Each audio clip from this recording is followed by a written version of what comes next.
बिस्मिल्लाहिर्रहमानिर्रहीम। अस्सलाम वालेकुम डियर स्टूडेंट्स ऑफ क्लास 10। आज का हमारा लेक्चर चैप्टर नंबर 13 बायोकेमिस्ट्री में टॉपिक जो है वो है sources and uses of proteins. Sources and uses of proteins. Proteins आपको किन किन ज़राए से हासिल होगी और प्रोटीन्स का हमारी बॉडी में क्या रोल है, क्या फ़ंक्शन है, क्या इस्तेमाल है। तो पहले अगर हम बात करते हैं सोर्सेज़ की, पहले हम सोर्सेज़ की बात कर लेते हैं। Sources of proteins. तो याद रखें कि प्रोटीन्स, मैंने आपको बताया था कि प्रोटीन जो है it is basically one of the most important component of our food. हमारी फूड का बहुत अहम कंपोनेंट है। हमारी फूड के कंपोनेंट्स 3 बड़े ग्रुप्स में डिवाइड होते हैं, प्रोटीन्स, कार्बोहाइड्रेट्स और लिपिड्स। तो प्रोटीन जो है वो हमारी बॉडी में जो फूड के कंपोनेंट्स की 3 मेजर क्लासेस हैं, उनके अंदर प्रोटीन भी एक है, along with carbohydrates and lipids. ठीक हो गया। और प्रोटीन्स हम कंज्यूम करते हैं जब as a source of food के तौर पे खाते हैं, तो उसके लिए हमारा बुनियादी मकसद तो एनर्जी लेना है और बाहरी बॉडी के अंदर डिफरेंट स्ट्रक्चरल फंक्शनल रोल्स को पूरा करना है। लेकिन उसके साथ साथ प्रोटीन जब हमारी बॉडी में जाके डाइजेस्ट होती है तो उनसे हमें जो बहुत इंपॉर्टेंट सोर्स मिलती है वो होते हैं एसेंशियल अमाइनो एसिड्स।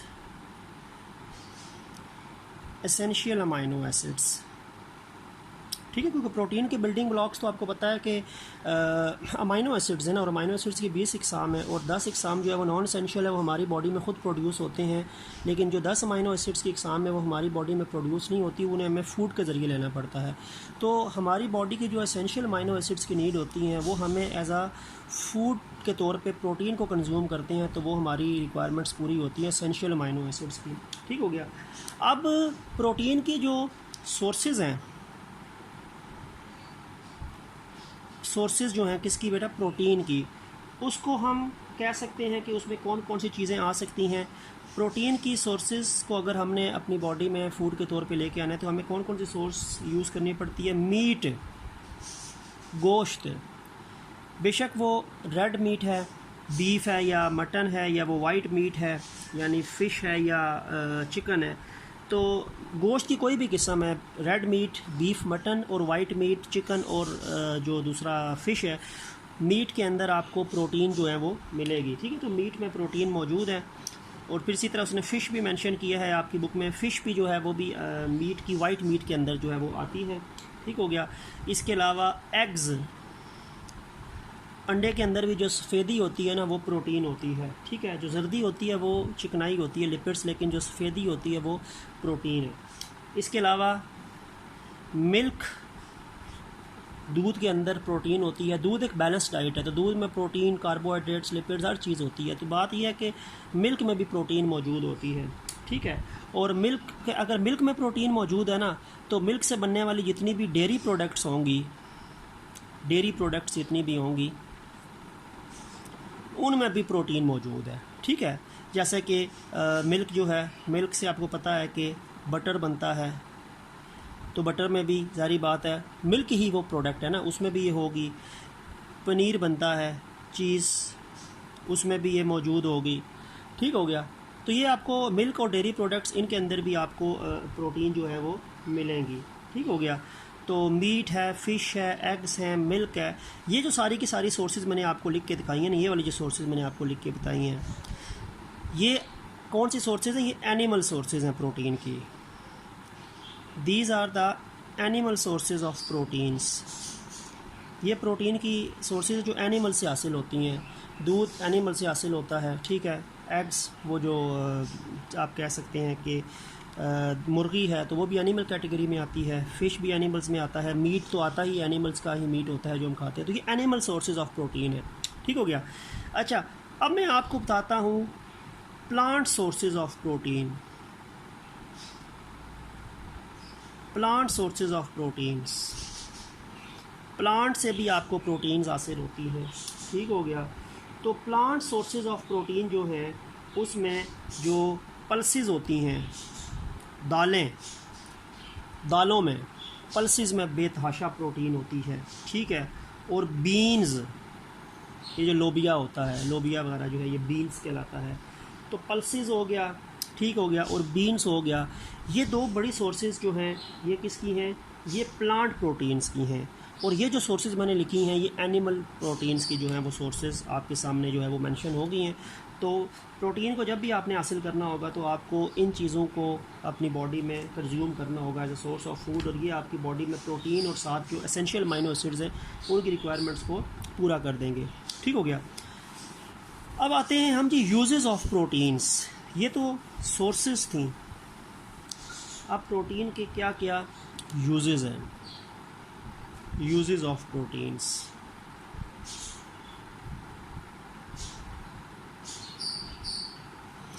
तो याद रखें प्रोटीन हमारी फूड का बड़ा अहम जुज़ है। तो प्रोटीन हम खाते हैं ताकि हमारी बॉडी में डिफरेंट प्रोटीन की जो रिक्वायरमेंट्स हैं वो पूरा करके कोई ना कोई रोल परफॉर्म करें। ठीक है, तो याद रखें कि जो ह्यूमन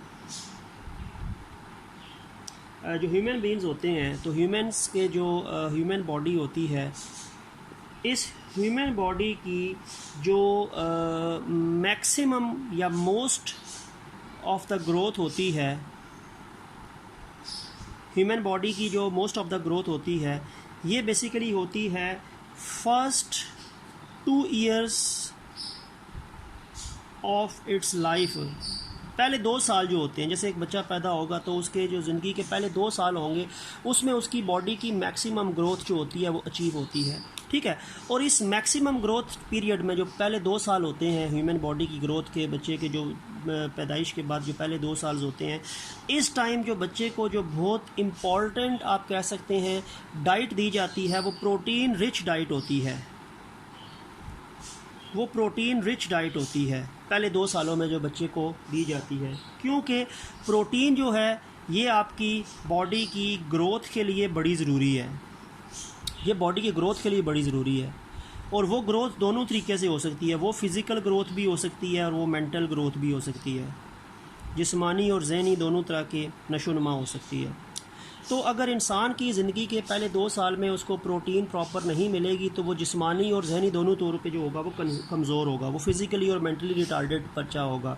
वो बड़ा हो के भी प्रॉपरली वो मेंटल और फिज़िकल अपनी एक्टिविटीज़ बेहतर तौर पे परफॉर्म नहीं कर सकता, क्योंकि बचपन से ही उसको प्रोटीन की डेफिशिएंसी ने हर्ट किया है और वो अपने आप को क्या कह सकते हैं एनर्जी और हेल्थ के मैदान में काफ़ी पीछे ले गया होगा बिकॉज ऑफ इट्स लेस या lack of the protein diets during first 2 years of its age. ठीक है, तो इंसान की जो प्रोटीन की रिक्वायरमेंट है वो बर्थ के बाद से शुरू हो जाती है, और पहले 2 साल तक जब इंसान की बॉडी मैक्सिमम ग्रोथ पीरियड में गुजर रही होती है तो उसको प्रोटीन रिच डाइट दे के उसको मेंटली और फिज़िकली बहादुर बनाया जाता है, या मेंटली या फिज़िकली तौर पे उसको फिट बनाया जाता है। ठीक है, ये चीज़ तो आपको थोड़ा सा आइडिया दे रहा हूँ कि प्रोटीन की रिक्वायरमेंट किसी ख़ास एज में नहीं होती बल्कि बर्थ के साथ ही स्टार्ट हो जाती है। ठीक है, अब अगर हम यूजेस की बात करें 1 by 1 करके, ये तो मैंने थोड़ी सी इंपॉर्टेंस बता दी आपको प्रोटीन की। तो यूजेस में पहली बात ये है कि जो प्रोटीन हम खाते हैं, ठीक है, जो प्रोटीन डाइट हम लेते हैं, वो प्रोटीन डाइट जो होती है वो आपकी बॉडी में different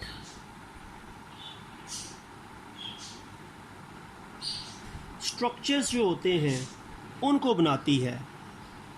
protein is use to make different structures of our body, यानी स्ट्रक्चरल प्रोटीन्स भी हमारी बॉडी में जो स्ट्रक्चर्स बनाती हैं। अब हमारी बॉडी में कौन कौन से स्ट्रक्चर्स जो प्रोटीन से बनते हैं? हमारी बॉडी में जो मसल्स हैं, हमारी बॉडी में जो बाल हैं, हमारी बॉडी में जो नाखून हैं, ठीक है, और इसी तरह हमारी बॉडी में जो स्किन है, ठीक है, और इसी तरह हमारी बॉडी में जो एंजाइम्स हैं, बायो कैटलिस्ट्स, जो हमारी बॉडी में चलने वाले मेटाबॉलिक रिएक्शन की स्पीड को इंक्रीज़ करते हैं। तो प्रोटीन जो हम डाइट में लेते हैं वो हमारी बॉडी में डिफरेंट स्ट्रक्चर्स बनाती है, just like muscles, nails, hair, skin, enzymes, these all structures are made by protein. ठीक हो गया। और इसके अलावा जो प्रोटीन है, protein is also very much required for the formation of protoplasm, formation of protoplasm plus other components of cells। हमारी body cell से मिलके बनी है ना, तो हमारे जो सेल होता है उसमें प्रोटोप्लाज्म क्या होता है, सेल मेम्ब्रेन और उसके अंदर जो भी हिस्सा होता है वो प्रोटोप्लाज्म कहलाता है। सेल मेम्ब्रेन, साइटोप्लाज्म, न्यूक्लियस, हर हिस्सा जो है वो प्रोटोप्लाज्म कहलाता है। तो हमारा सेल मेम्ब्रेन के अंदर वाला जो सारा का सारा हिस्सा होता है it is known as protoplasm. तो हमारे जो सेल्स होते हैं उनकी इंटरनल कंपोजिशन में मैक्सिमम जो हिस्सा होता है वो प्रोटीन्स का होता है। प्रोटीन्स मैक्सिमम प्रोटोप्लाज्मिक कंटेंट भी बनाती हैं और बाकी जो सेल्स के कंपोनेंट्स होते हैं उनको भी फॉर्मेशन में हेल्प करती हैं। इसके अलावा प्रोटीन जो होती हैं they are required for physical and mental growth of children. बच्चों की जहनी और जिस्मानी नशोनुमा के लिए प्रोटीन का बड़ा अहम रोल है, और अगर उनको प्रोटीन नहीं दी जाएगी तो वो फिर मेंटली और फिज़िकली रिटार्डेड होंगे। इसके अलावा एक प्रोटीन है जिसका नाम जेलेटिन है। ये प्रोटीन जो होती है it is used to make bakery products. ये बेकरी प्रोडक्ट्स बनाने में यूज़ होती है जेलेटिन प्रोटीन। और जेलेटिन प्रोटीन कब होती है, अगर हम बोन्स जो हड्डियाँ होती हैं उनको और हड्डियों के साथ कुछ कनेक्टिव टिश्यूज़ होते हैं, टेंडन्स क्या होते हैं, जो बोन्स को और मसल्स को जोड़ता है, कनेक्टिव टिश्यूज़ को टेंडन्स कहते हैं। तो अक्सर जब हड्डियाँ अलग होती हैं, किसी भी जानवर को जब ज़बह करते हैं तो उसकी जब हड्डियाँ निकालते हैं तो हड्डियों के साथ टेंडन्स भी लगे होते हैं। तो हड्डियों और टेंडन्स को जब बॉयल करते हैं पानी के अंदर तो उसके अंदर से एक प्रोटीन हमें हासिल हो जिसका नाम जेलेटिन है, और जेलेटिन प्रोटीन बेकरी प्रोडक्ट्स बनाने में यूज़ होती है। ठीक हो गया। इसके अलावा जो प्रोटीन से ये आपको हासिल होते हैं एंजाइम्स, जैसे मैंने मेंशन किए। जो एंजाइम्स हैं ये बायो कैटलिस्ट्स होते हैं और they are used to catalyzed metabolic reactions. ये हमारी बॉडी में चलने वाले जो रिएक्शन जिनको मेटाबॉलिक रिएक्शंस कहते हैं उनको कैटलाइज करते हैं, उनकी स्पीड इंक्रीज़ करते हैं ताकि वो रिएक्शन जो है वो कंप्लीट हो। इसके अलावा प्रोटीन्स की एक कैटेगरी होती है एंटीबॉडीज़। एंटीबॉडीज़ जो हैं ये भी प्रोटीन्स हैं, और एंटीबॉडीज़ क्या हैं, ये हमारी बॉडी के अंदर इम्यूनिटी का रोल प्ले करती हैं। इम्यूनिटी का मतलब होता है जरासीम से हमें बचाती हैं, डिफेंस मैकेनिज़्म हमारी बॉडी का परफॉर्म करती हैं एंटीबॉडीज़ जो है। कोई भी जरासीम जब हमारी बॉडी में दाखिल होता है तो एंटीबॉडीज़ उसका मुकाबला करके उसको ख़त्म करती हैं, किल करती हैं, इनएक्टिव करती हैं। तो एंटीबॉडीज़ जो हैं they are also proteins. Enzymes भी प्रोटीन्स हैं, एंटीबॉडीज़ भी प्रोटीन्स हैं। तो हमारी बॉडी की जो इम्यूनिटी है, बीमारियों से लड़ने की सलाहियत है, it is also because of the proteins, because antibodies जो है वो प्रोटीन्स की ही केमिकल नेचर उनकी होती है। ठीक है। अच्छा, फिर एक टॉपिक इसी टॉपिक से रिलेटेड है, वो है कमर्शियल यूजेस ऑफ एंजाइम्स।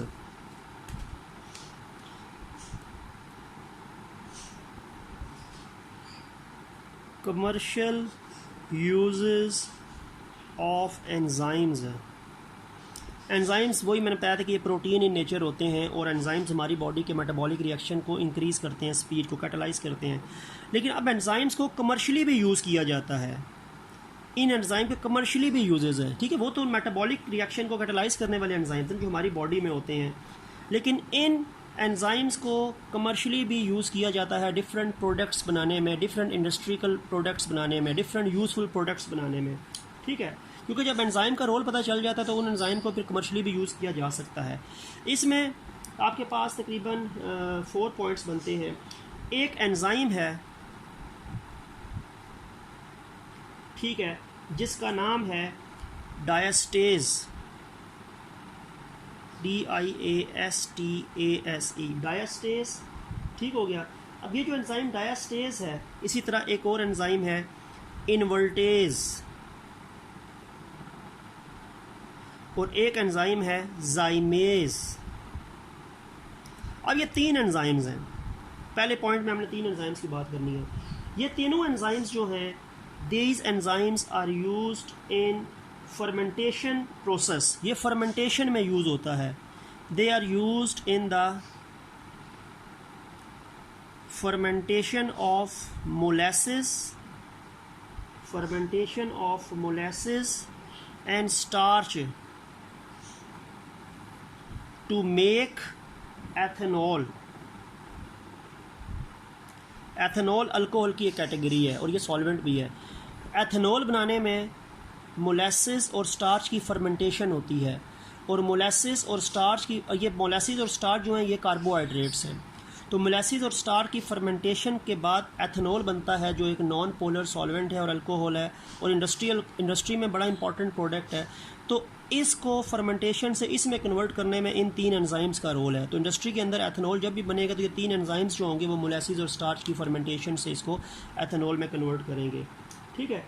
इसी तरह एक एंजाइम है जिसका नाम है एमिलेज या amylase.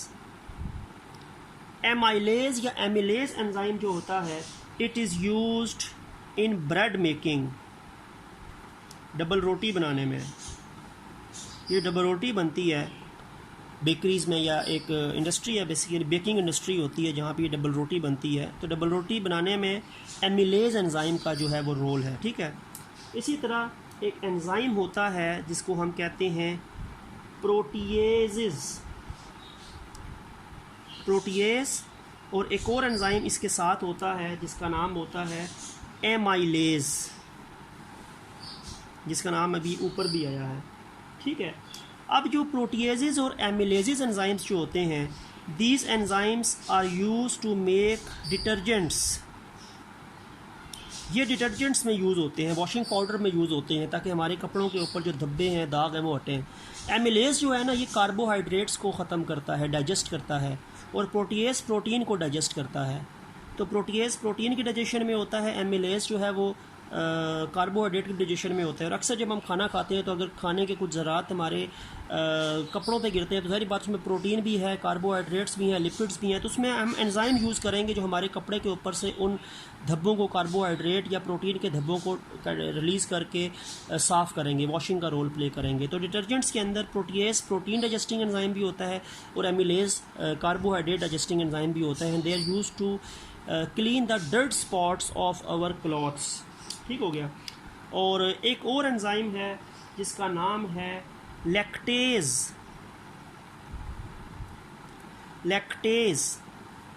Lactase is also an enzyme, and इसकी भी इंडस्ट्रियल या कमर्शियल इंपॉर्टेंस है। It is use to make infant food. छोटे बच्चे जो शीर ख्वार बच्चे होते हैं, दूध पीने वाले बच्चे, ठीक है, यानी जो पहले 2 साल जिनकी एज होती है, फर्स्ट 2 ईयर्स का बच्चा जो है वो इन्फेंट कहलाता है, शीर ख्वार दूध पीने वाला बच्चा। तो छोटे बच्चे को जो फूड दी जाती है उसमें लैक्टेज एंजाइम होता है, ताकि वो जल्दी से हज़म कर सके उस खुराक को, क्योंकि उसका अपना डाइजेस्टिव सिस्टम अभी इतना एफिशिएंट नहीं होता। तो लैक्टेज एंजाइम इन्फेंट फूड में शामिल किया जाता है, जो बच्चे की डाइजेशन को इम्प्रूव करता है, थोड़ा सा सिंथेटिकली या आर्टिफिशली, ठीक है। तो ये कुछ कमर्शियल यूजेस जो हैं वो एंजाइम्स के हैं, आपके इसमें बनते हैं। और एक और बेटा बिल्कुल इसी टॉपिक के साथ एक चीज़ बुक में मेंशन है, एक डिज़ीज़ का जिक्र है, जिस डिज़ीज़ का नाम है क्वाशियोर-कोर, छोटे बच्चों में होती है। इसको प्रोनाउंस करेंगे क्वाशियोर-कोर। क्वाशियोर-कोर जो एंजाइम होती है, जो बीमारी होती है, ये बेसिकली एक डिज़ीज़ है, और ये डिज़ीज़ जो है ये प्रोटीन की एक्सट्रीम डेफिशिएंसी से होती है। प्रोटीन की अगर बहुत ज़्यादा डेफिशिएंसी हो, किसको? छोटे बच्चों को, ठीक है, छोटे बच्चों को हो, जिसको हम कह सकते हैं इन्फेंट्स को हो। छोटे बच्चे, दूध पीते बच्चे जो होते हैं, अगर उनको प्रोटीन्स की एक्सट्रीम डेफिशिएंसी हो तो उनको एक बीमारी होती है क्वाशियोर-कोर। और क्वाशियोर-कोर के अंदर बच्चे की ज़हनी और जिस्मानी नशोनुमा सही नहीं होती, तो बच्चा जो होता है वो मेंटली प्लस फिज़िकली क्या होगा? रिटार्डेड होगा। मेंटल ग्रोथ भी सही नहीं होगी, फिज़िकल ग्रोथ भी सही नहीं होगी, ठीक है। और उसके सिम्टम्स और भी होते हैं, इससे डिसकलराइजेशन ऑफ स्किन होती है, स्किन के ऊपर डिफरेंट, जो स्किन का असल कलर होता है वो प्रॉपर नहीं होता, उस स्किन के ऊपर भी स्पॉट्स पड़ जाते हैं। साथ साथ इसमें क्या होता है कि इसमें स्वोलन बेली, जो बच्चे का पेट होता है वो भी फूला हुआ होता है, उसमें स्वेलिंग हो जाती है। लगता है तो यह है कि बच्चा मोटा है, लेकिन वो मोटा नहीं होता, वो प्रोटीन डेफिशिएंसी की वजह से उसकी जो बेली होती है वो स्वेल कर जाती है। डिसकलराइजेशन ऑफ स्किन भी होती है, डिसकलराइजेशन ऑफ हेयर्स भी होती है, और साथ मेंटली और फिजिकली रिटार्डेड होता है। और ये फर्स्ट 2 ईयर्स के दौरान अगर बच्चे को प्रोटीन डाइट रिच ना दी जाए तो उसकी वजह से उसको क्वाशियोर-कोर डिजीज़ जो है वो होती है। तो ये भी एक क्वेश्चन बन सकता है, व्हाट इज़ क्वाशियोर-कोर। और व्हाट आर इट्स सिम्टम्स। ठीक है, तो यहाँ पे हमारा टॉपिक जो प्रोटीन्स की सोर्सेज और यूजेस थे वो एंड हो गया। तो यहाँ तक कि हमारा प्रोटीन का टॉपिक जो है वो भी एंड हो जाता है। तो नेक्स्ट लेक्चर या नेक्स्ट वीडियो जो हमारी होगी वो लिपिड्स के मुतालिक होगी। तो तब तक के लिए अल्लाह हाफिज़।